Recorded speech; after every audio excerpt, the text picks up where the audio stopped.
All right. Well, good morning, afternoon, or whatever time zone you're in. Thank you for joining us. Today, we're tackling the single biggest security risk. No, it's not hackers in hoodies in some basement. I'm talking about the people right next to you. Yes, that guy who always takes the last donut in the break room. He might also be the guy leaking your company secrets. We're talking about insider threats. And I'm joined today by John Myer, Chief Content Creator at Myer Media. John and I go way back to the days when we used to do AWS Fest together. Problem is, I'm just getting older and John is getting wiser and better looking. Hi, John. Thank you for joining me today.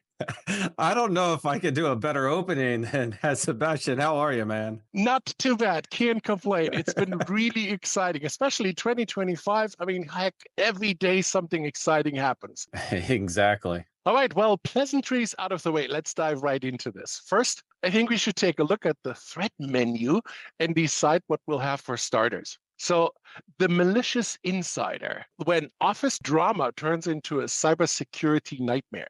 There's Milton from IT, once a model employee, now a digital saboteur. Malicious insiders like Milton aren't just careless, they're calculated. Maybe he was overlooked for a promotion. Maybe he didn't get that ergonomic chair he asked for, or maybe he's just in for a quick payday. Whatever the reason, he's engaging in some unauthorized behavior, snooping through confidential files, exporting sensitive data, and maybe even selling credentials to the highest bidder.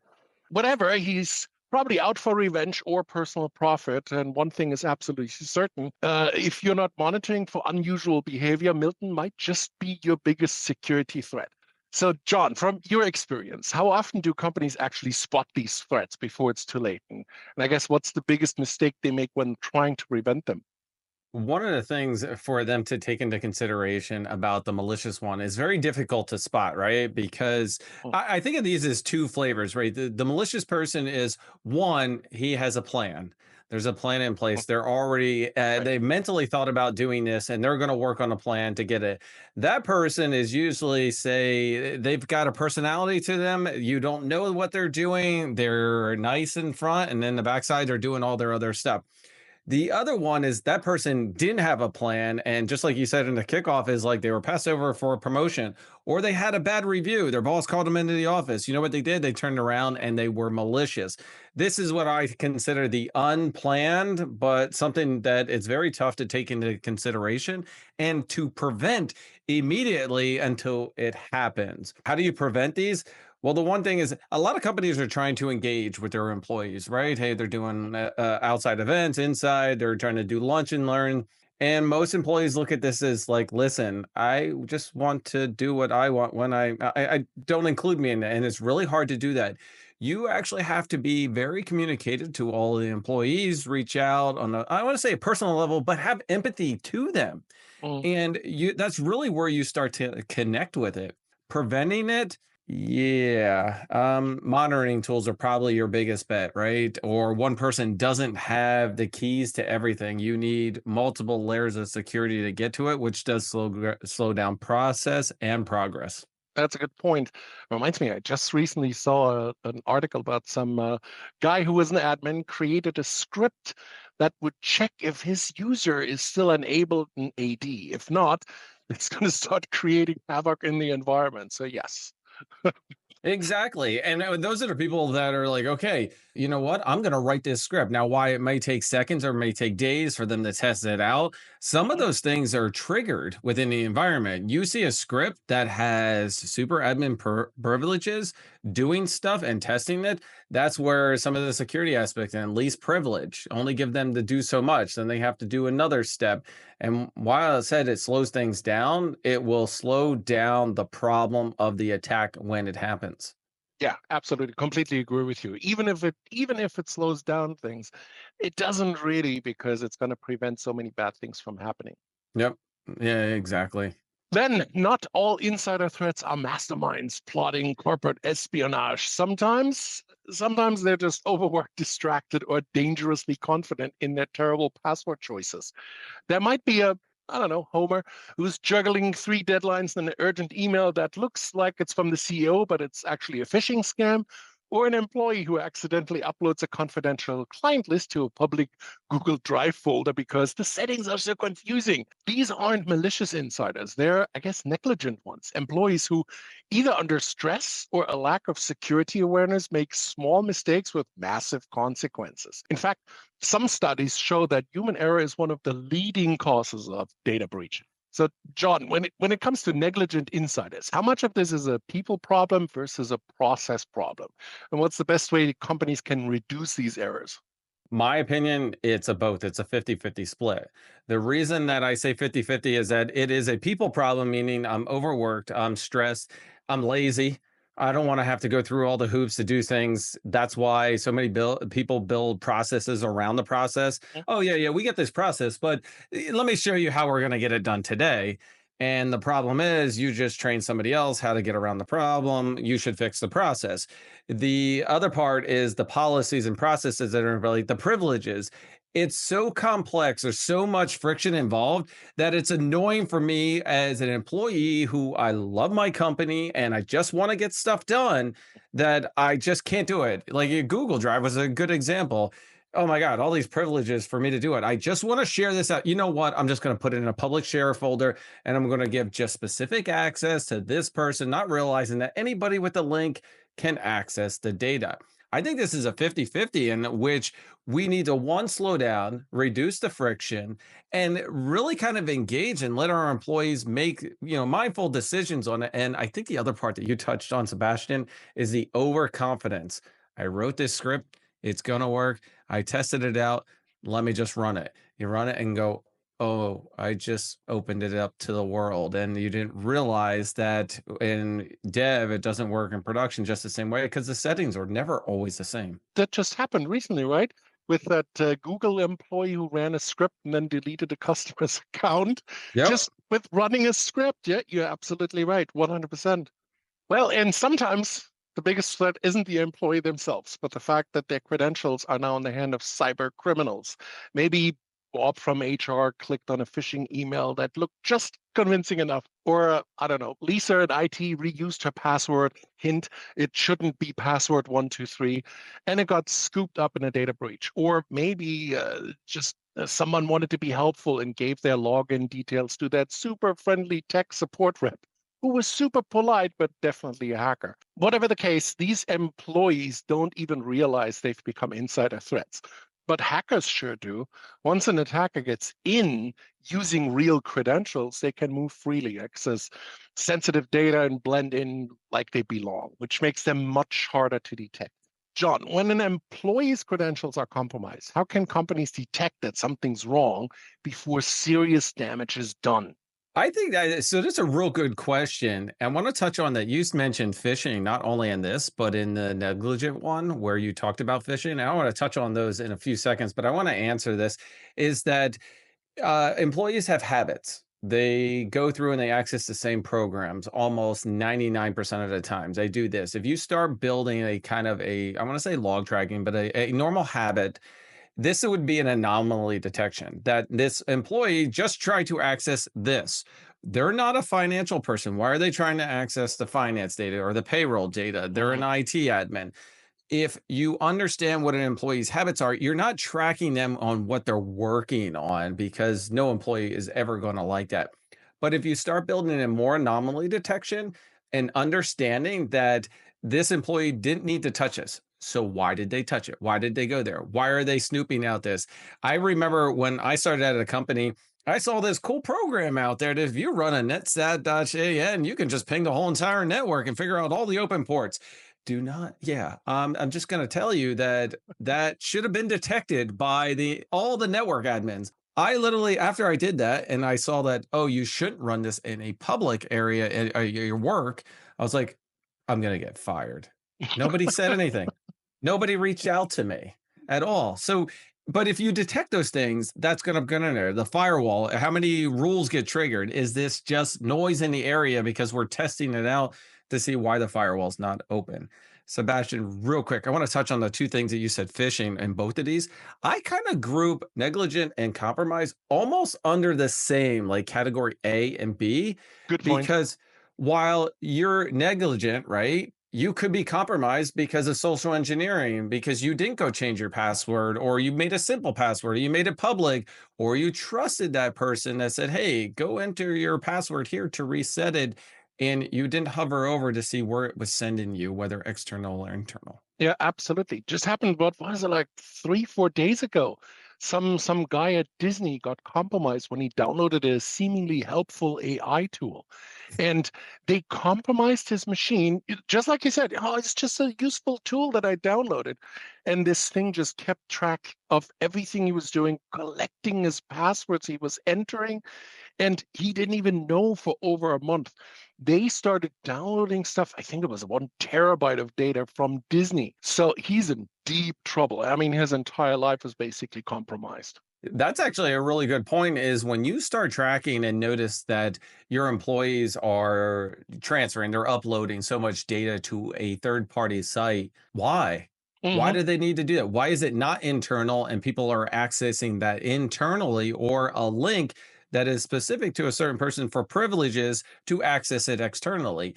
Disney is one of the huge ones where you would think that would be, kind of tracked on it. And the other companies, the same deal. One of the biggest things with threats is that you have to think of these things ahead of time, whether you're a small company or a big company. At any point in time, your compromised person, your negligent person could become a malicious person, or vice versa. Even the malicious person could have a social engineering aspect where they just got compromised because they don't give a damn what they're clicking on because they're unhappy. That's right. That's absolutely right. Good point. So, insider threats aren't just IT headaches, they're a financial nightmare. Remember when I mentioned the root of all evil? On average, malicious incidents cost companies 650 grand, and negligent employees rack up 485,000 per incident, and compromised accounts hit a staggering 800,000. That's the kind of budget that could have gone to bonuses, new tech, or finally fixing the coffee machine. This doesn't have to be the cost of doing business. I mean, quite the opposite, right? Exactly. What's really cool here is that the negligent and the compromise, right? And you look at these numbers kind of thing, and I don't want to say really cool, but if you look at them, is that the value of this that they're doing is because it's unknown. They Mhm. weren't detected early. These numbers really speak volume on it, is that this is happening over a period of time. Disney, 1 month, it took them. There were instances and cases, 6 months. They didn't even know somebody was in the system because it was looking, it was reading, it was analyzing it, it was pulling small amounts of data until they realized what was happening. But the other thing that's not taken into account on this is the tarnish to your brand. You literally just Yeah, these is chump change considering what your brand is going to take a hit. that's what people will remember. Yes, Yep. because you're going to be in the news, and they're going to be talking about it, and even the information that they're pulling. There might be really important stuff in there that's going to be a lot more expensive in the long run. This is only just the company itself. Think of it got That's right. personal information. Now, you as an employee just gave out, a lot of employees log into their personal stuff at work on a work laptop. Now, that data that was compromised, not only for work, your personal stuff. So now you got to go and fix your personal data. Exactly. Right. So let's talk about some numbers here. So one of the things that I noticed, let's talk about response time. Did you know that it takes an average of 86 days to report an insider threat? That's nearly 3 months. Do you know what can happen in 3 months? A toddler can learn to talk. A Netflix show can get canceled. I'm looking at Santa Clarita Diet. And Dave from IT can sell all your customer data on the dark web. 3 months is way too long. If you find an insider threat, act fast, or you'll be explaining to your boss why your entire customer database is now downloadable from some sketchy Russian website, right? 86 days from reported. Now, they do have time to report when the incident happens, to investigate, to find out if it was a legitimate attack that happened, right? So there's a buffer in there that attack happened, say, January 1st, and you're not reporting it into mid-March. And you're like, oh, you know what? We just found it out. We had to do a bunch of investigation, or we didn't even know about it because Yeah, Bob's been on vacation, but he's been working while he's on vacation, which is weird, but we thought he was an excellent employee. No, Bob hasn't been at work. Somebody else has been accessing his data. The biggest thing about that is that the detection is hard, but I do have to mention the whole AI aspect of it and everything. If you start training and start looking at this data, you can train much quicker and realize Mm, where's this all going? Or anomaly detection. Who's touching this versus who should be touching this? Least privileges. I think the biggest thing that is very difficult for not only an insider threat is that most of the time with the negligent of permissions happen where I just drop it on there and do it is because it's so complex. This system doesn't work with this system. This mm. system takes this permission. Is understanding it is a pain in the butt. And it's easier to just give everybody full permissions and get the shit done. Oh, yeah, absolutely. That's, of course, a problem. I see this all the Yep. time, and I'm sure you've seen it before. It's just easy to, just give them permissions and it'll be all fine. Especially dangerous is give them all the permissions, we'll change it later. Later turns Oh, into never. you know what? We'll get back to that, right? We'll come back to that. Let me take a note on my desk that I will change the permissions for that. Oh, I'm not ready to change that 1 year later. Or you look at your AWS access keys, 365 days since changed. Everything's working. Why should I change it? I'll get to it. That's right.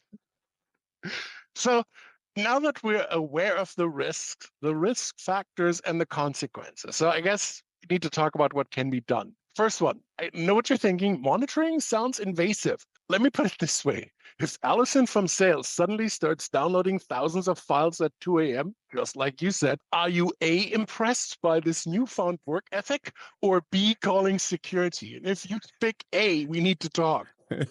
I'm slightly impressed at 2 a.m. Listen, I've had trouble sleeping where I will go and do work stuff, right? But if you look at my work habit and history, the monitoring, the detections and everything, you're like, all right, he's not downloading stuff. He's just logging in and he's, setting up a new server or he's deploying out some of the things. And the cost of this deploying is not to be cause alarm. But if Allison is downloading at 2 a.m., a lot of company data at that point, yeah, you should have known real-time monitoring. I mean, literally should be able to detect this within seconds to shut her access off and then call Allison. I mean, she's up. Why not? Yep. And you already said it. I mean, if you're logging in while you're on PTO from a country you've never visited, that's probably something we should look at. Or if you're suddenly downloading a whole bunch of stuff, 500 gigs of spreadsheets, again, probably should take a look at this. Or if somebody is probably really fond of USB keys and USB drives labeled totally not stolen data, then you probably have a problem. Well, that's actually a really good point is that from another country, another, like you, okay, so say I go on vacation overseas or something and I start doing this thing, one of the triggers should be immediately to authenticate yourself using 2FA, whatever it is. Google does this all the time. If I log in and I change the permission, hey, we just want to verify that it's you. And then I get an email on top of that. While it is annoying, that email should be tracked to be come into the system like, what do you mean I'm overseas? I'm literally sitting at home. The same thing happened to me just last week. I went to KFC. That was my weekend where I can eat really unhealthy food. So I go to KFC, put the order in, and suddenly it pops up and it says, "Oh no, your online banking has to verify this because you usually don't shop at KFC." Yes, it's a little irritating, but at the same time, this is good stuff. They need to verify that it's actually you. Yep, exactly. And I think that it does slow the process down a little bit and it's a little aggravating. But to be honest with you, I would rather have that extra step and, the people behind me, hey, listen, I just got to relog in. And they're like, ah, we get it. For sure. Absolutely. So then, if something does occur, make sure that your lateral movements in your network are impossible and pull up the drawbridge. Your backups should be secure that even if someone does get in, they can't tamper with the backups. Immutability is your friend, your best friend. No, it's not Bob who brings the donuts in the morning. And if I do want to bounce back, I need to make sure that it's actually going to work. So it needs to be automated, regular DR drills. based on these immutable backups, that's your last line of defense, and you'll be happy to have them. I mean, think of layers. It's just like on a cold early spring morning, your backups can be layered too, cross account, cross cloud. That'll allow you to spin up in another cloud provider if need be, right?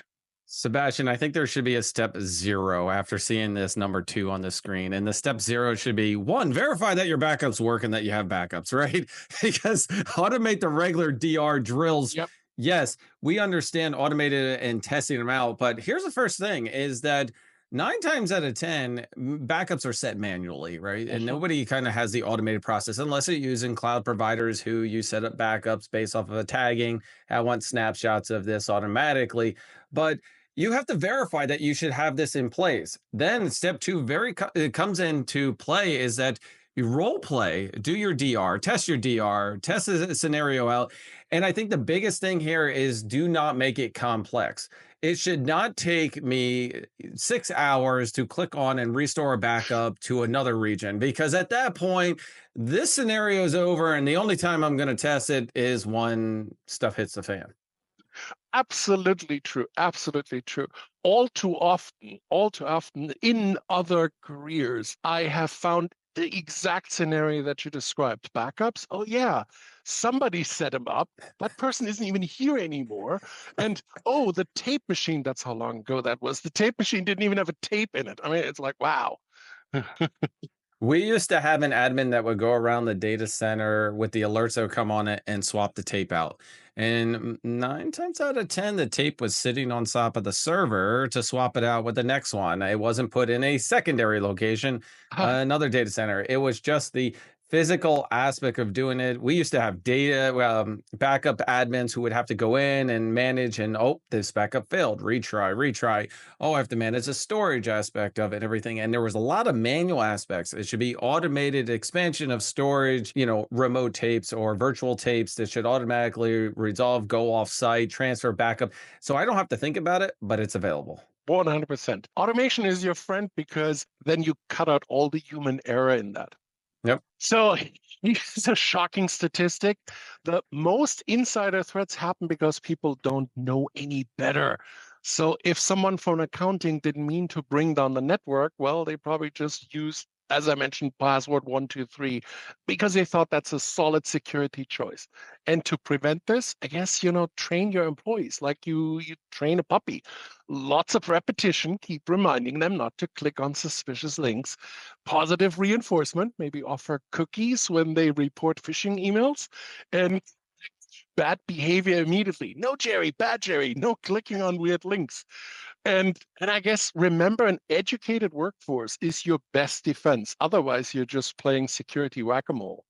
Sebastian, when you bring up education, yes, I'm gonna admit I'm the first person. Oh, I gotta do that, Mhm. bi-weekly, quarterly training on security phishing emails, click on this, whatever it is.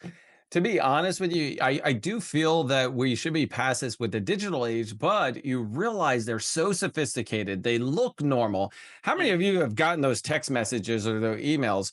Hi, John. This is XX from the CEO of this company. I'm stuck in a meeting right now. I need you to do me a favor.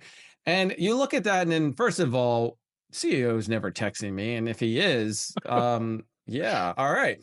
When's my raise? But if you think about it, they're not texting you. They're never going to text you unless you're on a buddy buddy system. And look at the name. If he says, for me, my name's Jonathan, but I go by John. If he, texts Jonathan, I'm out. Yeah, that's Nobody right. calls me that. You look at it. Or I just got one today. It was a good phishing email, right? It was a bid to buy my company, and I was like, oh man, this is gonna be fun. So I ran it through security checks. I looked at it. I hovered over the link. I clicked on it, and it's like, yo, you can go in and see your two PDFs. Just please log into Google. Now, here's the catch. Whenever you do a SSO, which is a single sign on for Google, Google will list your email accounts automatically. Bam, Mhm. no email account came up. It wanted me to put in my email account manually. And if you look at the Wow. website thing, so just think about all those aspects that you don't normally, people just bypass that stuff. Oh, you know what? It didn't remember me this time. Right. No, it's trying to get you for it. Or, and oh, please enter your password. I like to personally have fun with those websites and those people that text me to buy all some of those things because I want to but I think education is definitely key. You go through an event, you and a reenactment or something of the day, you send out your junk emails. A company I work for would send them out all the time, a phishing email. They would send them internally. Who would click on those? And those person would get education and training. Mm, Yep, yep, absolutely. I think that's super important. No doubt about it. Insider threats are a reality, but with the right tools, training, and let's be honest, a little paranoia, you can really stop the terrible things before they can happen to you. So I think it is a TLDR. So let's list them off. Limit access, as you mentioned. Not everyone needs super admin rights, not even the really polite admin. Monitor for weird behavior. Midnight file transfers. Well, we should look into that. Use multi-factor authentication, just like you said. If someone's not using multi-factor authentication, I don't know how to help them. Educate employees and disable ex-employee accounts immediately. And immutable backups that stand the test of time. If you follow these, I think you'll be fine, right? The other one that you mentioned was monitor ex employees. Most places do not have an automated red button when an employee leaves. An Yeah. automation that says disable all access. They're no longer in AD. Pull them out of all our accounts. Single sign on whatever it is. Just stop it right there. That is actually key because hey, I'll get around to it. Well, that employee was just fired, and he's a malicious threat at that point. Oh, you like that? I'm going home. I'm going to log in and do it. What do you mean? I and that is huge, but I think you nailed everything on the head. And the education is key. Monitoring, I mean, get some monitoring in place. Already doing that, and we talk about backups all the time. I know it's a boring topic for most, but I'll tell you what, you might not need it for 3 years, but when that 365 day of the year comes around, and then all of a sudden you need to restore and be like, oh, they haven't been working for 6 months. Yeah, you're going to put it in place, and you're not gonna need it for another 3 years. That is absolutely true. Everybody listening in, join John on LinkedIn. He posts the most interesting stuff. Well, thank you, I appreciate it. Yeah, you can follow me on LinkedIn. It's, under John Myer, or it's John Dash Myer, however you wanna do it. Just search on Google, you'll find me, I'll pop up. All right. Well, folks, that's a wrap. You now have everything you need to keep your company safe from insider threats. Thanks for tuning in. And if you take nothing else away from this, just remember disable bad access before it disables your career. Bye, everyone. Thanks, Sebastian. See you, everyone.